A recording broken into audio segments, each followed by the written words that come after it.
ऊपर बुलंद होने लगते हैं भगवान की लीला में सहभागी बनने के लिए कि अवधपुरी रघुकुलो मनीराओ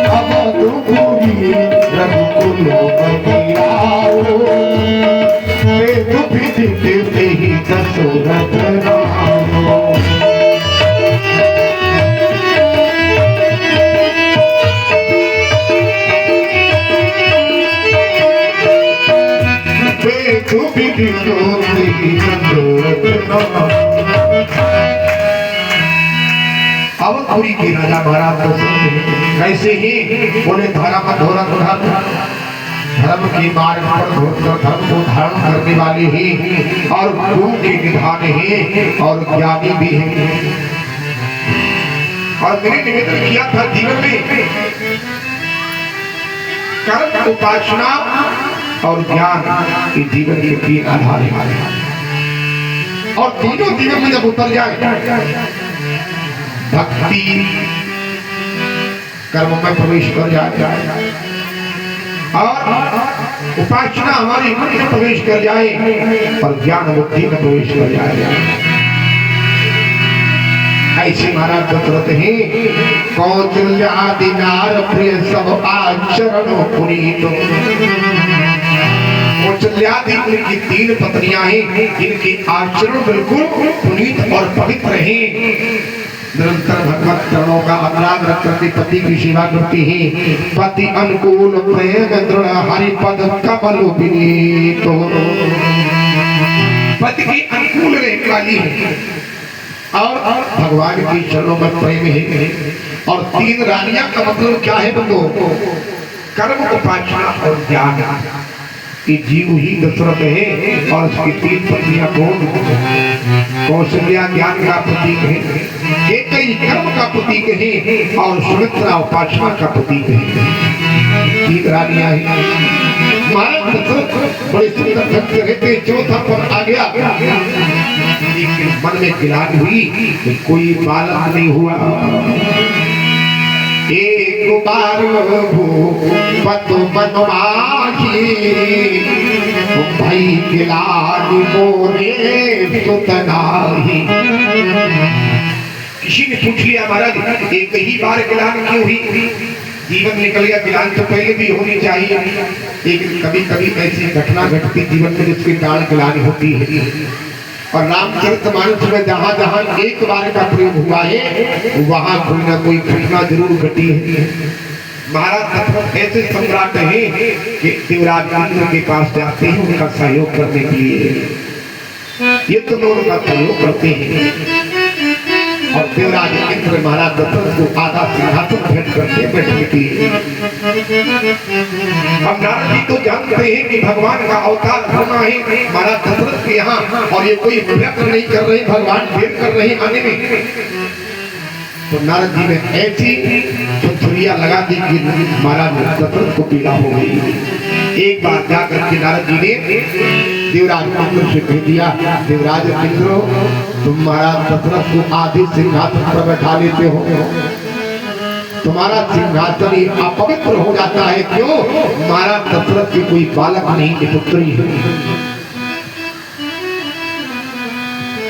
पर महाराज दशरथ अपना मुकुट वहीं छोड़ करके आए थे। आपकी पूरी देवराज इंद्र के मन में ये बात बैठ गई कि मेरा सिंहासन राजपाट अपवित्र हो गया है। दशरथ बैठ गए, ये पुत्री है। उसी समय महाराज दशरथ मुकुट लेके पहुंच गए। विद्वान ब्राह्मण वेदध्वन कर रहे, स्वस्ति वाचन कर रही, मंगलाचरण कर रही, सिंहासन धुलवाया जा रहा है। महाराज दशरथ ने जाकर के पूछा, अभी भी मैं यहाँ से पैदा होता हूँ और मैं वापस लौट करके देख रहा हूँ कि सिंहासन धुल रहा है, चित्र की वर्षा हो रही है, वेद पढ़े जा रहे हैं, ब्राह्मण सब बातचीत कर रही, कारण तो बताओ।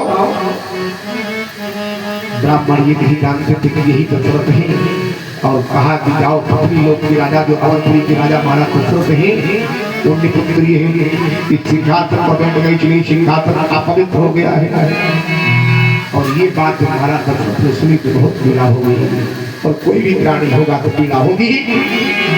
तो गोस्वामी जी कहते हैं एक बार कि एक बार भूपतो मनोमाही भाई गिलानी मोरे सुतराही।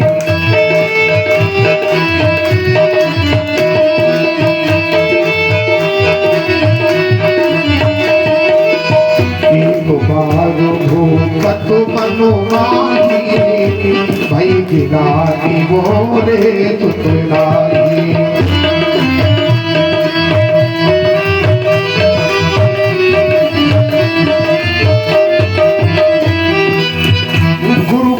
गए तुरंत मही पाया, गुरु पह गए तुरंत मही पाला, शरण लागू करो बिगड़े भुआला।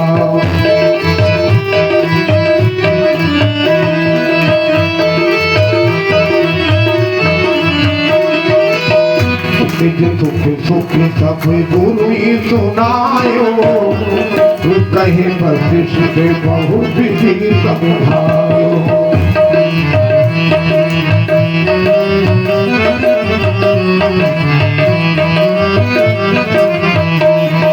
कहे वशिष्ठ बहु विधि समझायो। गुरु पशुपति जैसे इनकी पीड़ा को सुना, मारा तत्व तो बहुत दुखी है, हृदय पृथ्वी हो गया। कहा गुरुदेव आज मुझे बहुत पीड़ा है, देवराज इंद्र की सभा में लोगों ने कहा मैं पुत्री हूँ, और मुझे ऐसा लगता है मेरी बात सूर्यवंश का लोप हो जाएगा, मेरे कुल में कोई पिंडदान करने वाला जलदान देने वाला नहीं होगा। अब क्या करूं, कहाँ जाऊं, चौथापन आ गया है, मेरी जीवन की बगिया में कोई पुष्प नहीं खिला। और जीवन में कोई कष्ट अगर है, कोई वेदना है, किसी चीज का अभाव है, तो गुरु को छुपाओ नहीं और संसार को बताओ नहीं। गुरु के पास जाकर के समस्या का समाधान मिलेगा, और संसार को बताओगे तो समस्या बढ़ेगी, लोग हंसेंगे। देख लही है लोग सब पाट न ले कोई। मारा दशरथ कहाँ गए, बोले गुरु पही गए वो तुरंत पही पाला। गुरु को चलो निवेदन किया।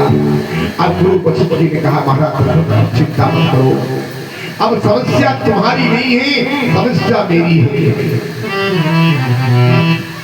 निवेदन शिष्य का होता है और समाधान गुरु खोजता है।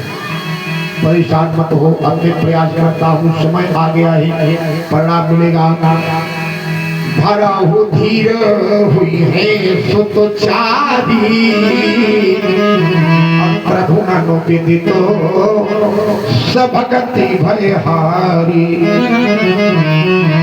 एक नहीं दो नहीं चार पुत्र होंगे, जिनका नाम तीनों लोगों में विख्यात होगा, जो भक्तों के भय के हरण करने वाले होंगे। क्या करना है महाराज? गुरु बच्चे जी ने कहा करना तो मुझे है, तुम्हें तो समर्पित करना है जीवन।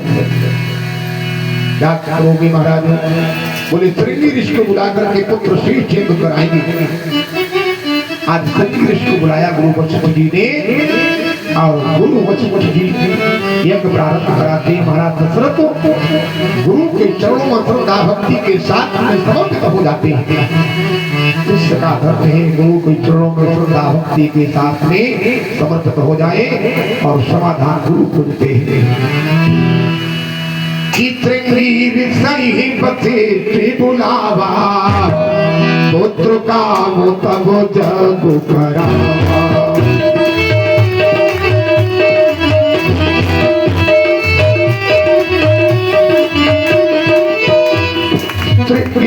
सही पति बुलावा पुत्र का वो तब जग करावा।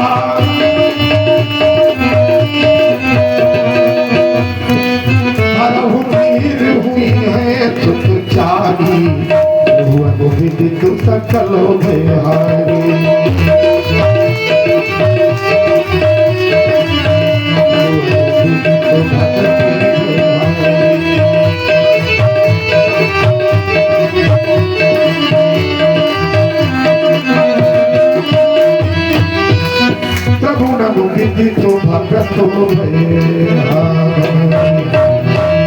उसी समय श्रृंगी महाराज जब आहुति देने लगते हैं प्रेम पूर्वक और एक संत एक गुरु की अध्यक्षता में एक द्रप समर्पण भाव से यज्ञ कर रहा है तो भगति सहित मुनि आहुति दीने और प्रकटे अगिन शुरू कर लीने साक्षात यज्ञ भगवान अग्नि देवता प्रकट होते हैं शरू को लेकर के खीर को लेकर के अब प्रकट हुए महाराज दशरथ प्रसन्न हो गए और प्रसन्न होकर के अग्नि देवता से कहते हैं कि आपकी बड़ी कृपा है आपने मुझे दर्शन दे दिया और मेरे प्रेम को स्वीकार करके मेरे कार्य को सिद्ध करने के लिए आप पधारे हैं। अग्नि देवता ने कहा आपके प्रेम को नहीं गुरु के स्नेह को। अग्नि देवता कहते हैं संकल्प गुरु का होता है और समर्पण शिष्य का होता है। शिष्य जब समर्पित हो जाता है गुरु के चरणों में तो गुरु जो संकल्प करता है तो संकल्प के द्वारा सिद्धि प्राप्त होती है। इसलिए तो गुरु के संकल्प से प्रकट हुआ अब चरण लेकर के प्रकट हुए। खीर में 3 वस्तुएं होती हैं। खीर में चावल पड़ता है और दूध पड़ता है और चीनी पड़ती है क्या पड़ती है और तीनों सफेद है और जीवन में कर्म उपासना और ज्ञान तीनों की आवश्यकता है। दूध ज्ञान का प्रतीक है दूध ज्ञान का प्रतिनिधित्व करता है और चावल कर्म का प्रतिनिधित्व करता है। जैसा बो वैसा पाओ जैसा कर्म करो वैसा प्राप्त हो जाए। और दूध ज्ञान का प्रतिनिधित्व करता है दोनों ही सफेद है। कितना भी पवित्र ज्ञान हो कितना भी पवित्र कर्म हो लेकिन जब उस पवित्र ज्ञान में पवित्र कर्म में जब तक भक्ति का समावेश नहीं होता तब तक उस ज्ञान में उस कर्म में मिठास नहीं आती है। अब चावल दूध को मिला दे क्या खीर बन जाएगा नहीं बन सकती। उसमें मिठास भी तो चाहिए तो शर्करा जो है वो भक्ति और उपासना का प्रतिनिधित्व करती है। शर्करा चीनी जिस वस्तु में मिल जाती है अपने स्वरूप को खो देती है लेकिन उस वस्तु को मीठा बना देती है। चाहे चीनी जल हो चाहे दूध हो दूध में मिल जाए तो उस ज्ञान को मीठा बना दी और जल मिल जाए तो संसार रूपी जल को मीठा बना दी। इसलिए चीनी जो शर्करा है ये भक्ति का प्रतिनिधित्व करती है। चीनी भक्ति का स्वरूप भक्ति का स्वरूप है। चावल ज्ञान का कर्म का स्वरूप है और दूध ज्ञान का स्वरूप है। हमारे जीवन में कर्म उपासना ज्ञान के तीनों आ जाए। अच्छा तीनों को मिला दो तो क्या खीर बन जाएगा। चावल को मिला दो दूध को मिला दो उसमें चीनी मिला दो तो खीर तो नहीं बनेगी घोल बन जाएगा। खीर बनाने के लिए पकाना भी तो पड़ेगा। जब हमारे जीवन की कर्म उपासना और ज्ञान ये तीनों मिलकर के किसी संत गुरु की शरण में जाकर के जब साधना तपस्या की अग्नि पर पकाया जाता है ये अनुष्ठान करके तब जो चरु प्रकट होता है उस चरु को जो ग्रहण कर लेता है उसी के यहाँ परमात्मा का प्रादुर्भाव होता है। आज प्रगटे अगीनो शुरू कर लीने।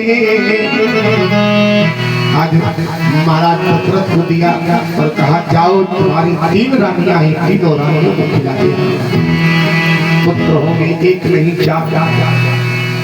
संकल्प गुरु का आशीर्वाद संत का और समाधान शिष्य का। आगे महाराज दशरथ बड़े प्रसन्न नहीं कौशल्या के 3 रानियां हैं उस भाग चरु के 3 भाग कर दिए। एक भाग कौशल्या को एक भाग केकई को एक सुमित्रा को भी दिया। हमारे संत महापुरुष कहते हैं कि सुमित्रा का जो भाग था वो वायु देवता चुरा ले गए। माता अंजलि को दिया, क्योंकि हमारे हनुमान जी महाराज को ही तो आता है। और भगवान शंकर ने कहा था कि भगवान ने नारद जी के ऊपर कृपा की। नारद जी ने सुंदर बनने के लिए स्वरूप मांगा था, भगवान ने बंदर बना दिया उनको। बंदर इसलिए बना दिया कि भगवान की माया उनको प्रेरित न कर सके। तो जाओ भगवान की लीला में सहभागी बनकर के मैं स्वयं बंदर बनकर के जाऊंगा हनुमान जी के रूप में, क्योंकि भगवान की माया मुझे प्रेरित न कर सके। तो स्वयं भगवान शंकर ही हनुमान जी बनकर के आते हैं। शंकर सुमन केसरी नंदन। अब केसरिया के पास जो भाग है, कैकेयी के पास भाग है, अपने अपने भाग से आधा आधा भाग सुमित्रा को दे दिया है। सुमित्रा ने कहा बहन तुमने अपने अपने आधे आधे भाग से मुझे दिया है, तो अगर मेरे पास 2 भाग हो गए और अगर मेरे पास 2 पुत्र हुए ना, तो मैं वचन दे रही हूँ दोनों पुत्रों को तुम्हारे पुत्रों की सेवा में समर्पित कर दूंगी। यही उपासना है, यही प्रेम का प्रतीक है, यही समर्पण है। भगवान शंकर कहते देवी उमा अब तो तीनों रानियां गर्भवती हो गई। बड़ा सुंदर समय आया, तारा ग्रहण अनुकूल हो गए, पृथ्वी पर मंगल होने लग गई और नक्षत्र अनुकूल हो गए, योगियों का मंगल हो गया।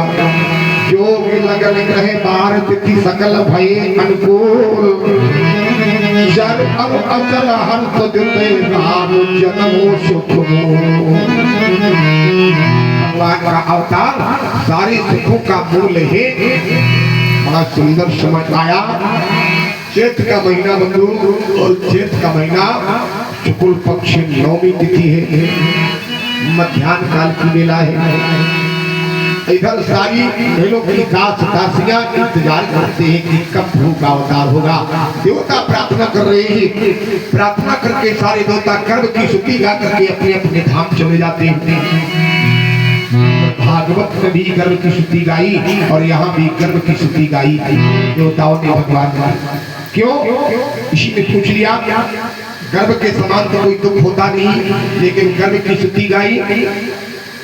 तो भगवान शंकर कहते हैं जिस गर्भ से भगवान का संसर्ग हो जाए वो गर्भ ही पुनीत और पवित्र हो जाता है, और जो इस गर्भ की स्तुति को श्रवण कर लेता है उसे गर्भ में नहीं आना पड़ता।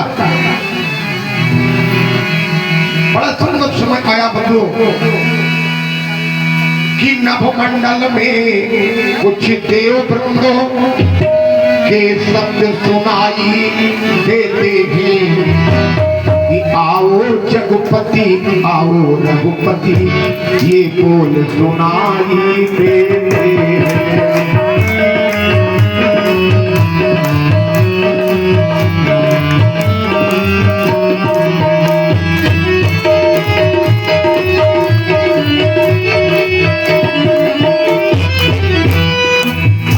नभमंडल में कुछ देव वृंदों के शब्द सुनाई देते हैं, आओ जगपति आओ रघुपति ये बोल सुनाई देते हैं।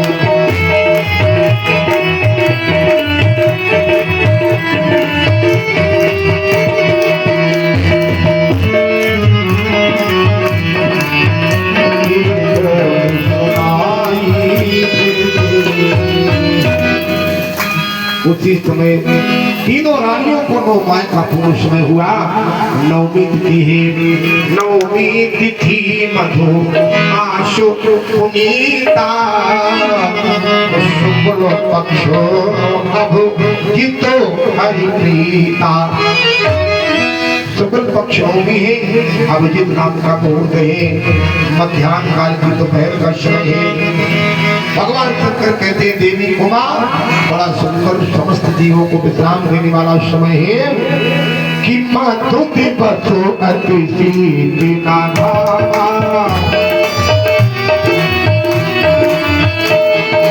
पावन प्राण लोक विचारा,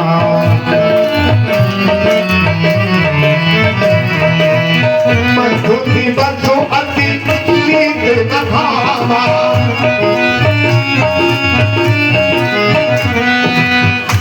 जिन माताओं के पास में पुष्प हो तो हाथों में फूल ले ले, पुष्प लेकर के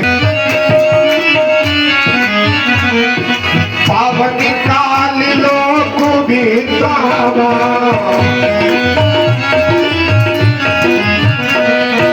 शीतल मांग तो रब बहिराओ, हर सिद्ध चंदन बंदाओ, ओम अंतर विरंच जब जावा, चले बदल तुम सादी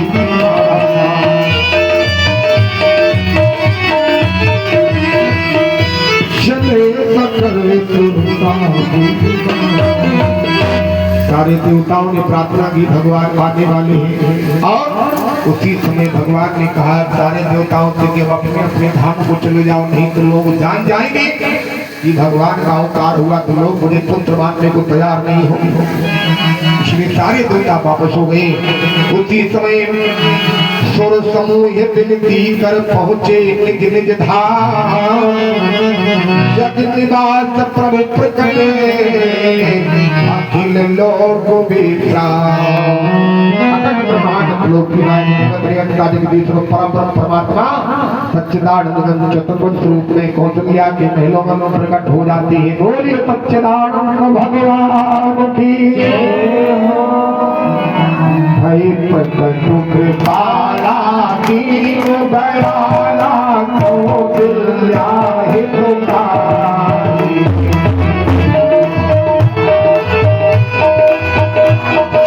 अद्भुत रूप विचारी, लोचन अभिनामा कन्हन जामा निदया अद्भुत, ओ तनु बनु माला जय तुम सारा शोभाजी,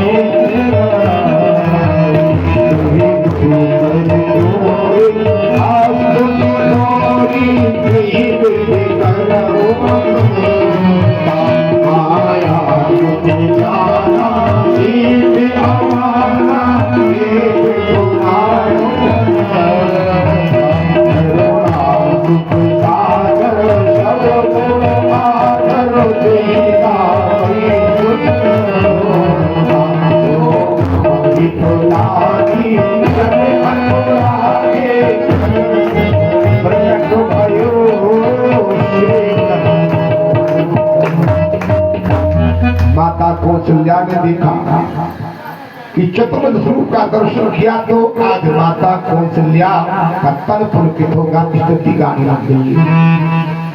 विचार करने लगी कि सारा ब्रह्मांड, भगवान ने कहा ना कि मम दर्शन करो, अभी तो अनूपा जीव पाव और सहज स्वरूपा, मेरा दर्शन करते ही जीव अपने स्वरूप को प्राप्त हो जाता है। अब तो भीतर और बाहर माता कौशल्या भगवान के स्वरूप को देखती है। भगवान ने विचार किया मैया तो भूल गई हमारी बात को, इन्हें बताना पड़ेगा। मैं वही हूँ कि तुमने वरदान मांगा था, मेरे पुत्र बन करके आना, मैं वही हूँ।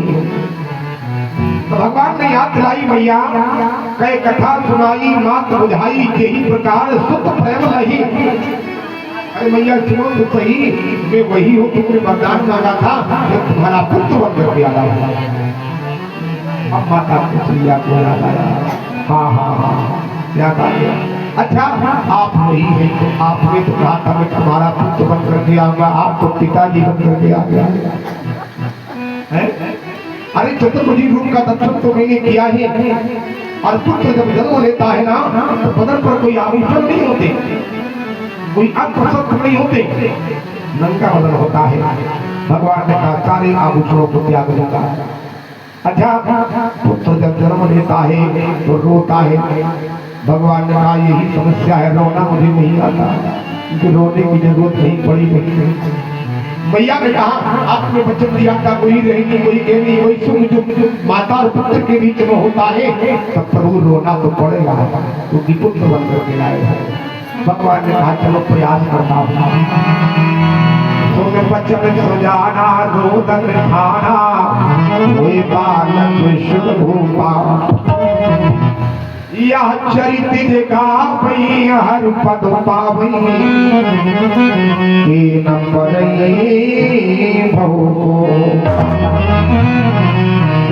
अब तो भगवान बाल रूप में आ गई, सारे आयुधों को त्याग दिया और एक बाल रूप में पहुंच गया कि यहाँ दूसरे अंत से केकई के यहाँ और दो अंत से सुमित्रा के यहाँ, एक नहीं चार और रुदन करने लगी। और जब रुदन करने लगी रोने की आवाज सुनी, क्योंकि दासियां कान लगाई थी, कब रोने की आवाज सुनी तो आनंद हो। दासियां कान लगाई थी तो जाकर के दौड़ करके देखा, रोने की आवाज सुनी तो कौशल्या के महलों में एक बालक, केकई के महलों में एक नीलमयी बालक और सुमित्रा के पास दो सुंदर स्वर्णमयी बालक। आज दासियां भागी, आभूषण गिर जाते हैं, पट गिर जाते हैं और पीताम्बर आभूषण वस्त्र गिर जाते हैं, शरीर का भाग नहीं। महाराज दशरथ से चिल्ला करके बोली, बधाई हो महाराज, बधाई हो, एक नहीं, दो नहीं, तीन नहीं, चार पुत्र प्रकट हुए हैं। बोलिए राघवेंद्र सरकार की। अब महाराज दशरथ इतने पुलकित हैं, इतने आनंदित हैं कि शरीर से चला नहीं जा रहा है। दशरथ पुत्र जन्म सुन काना, मानो ब्रह्मांड समान। गुरु जी के पास में गए दौड़ करके, गुरु जी बुलाई। गुरु जी जब कौशल्या के महल में आई तो बालक का दर्शन किया, समाधि लग गई गुरु वशिष्ठ की और कहा, महाराज दशरथ जाकर नाम सुनत शुभ होई, तुम्हारे घर आवा प्रभु सो। इसका नाम लेकर के सारे अमंगल मंगलमय हो जाते हैं। उनका अवतार तुम्हारे महलों में हुआ, आप बहुत भागी है। जात कर्म संस्कार किया, अब तो ऐसा दान दे रहे महाराज दशरथ कि बधाई भी तो होते हैं। अब आती बधाई भी जाती है, बधाई गाई भी जाती है, बधाई बजाई भी जाती है। अब नगर की बधूटियां आई, गाड़ी लग गई, कोई नाच रही, कोई गा रही, नाना प्रकार की वर्षा हो रही, आंसुओं की वर्षा हो रही। हम लोग भी चले आगे।